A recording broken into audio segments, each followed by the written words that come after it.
Vážení poslucháči, vážení diváci, prajem vám krásne, upršané, ufúčané a veľmi studené poobedie z Bytče.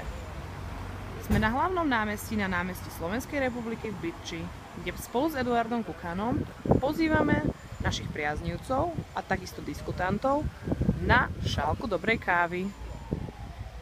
Chcel by som vás ešte raz privítať vo vydaní dnešného dielu seriálu Volebná gramotnosť a chcela by som vám povedať, prečo 24.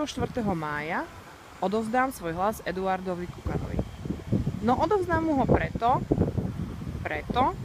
lebo Eduard Kukan je zárukou dobrej služby. A záruka jeho dobrej služby je založená na skúsenostiach. Preto 24. mája pôjdem voliť Eda. Dovidenia.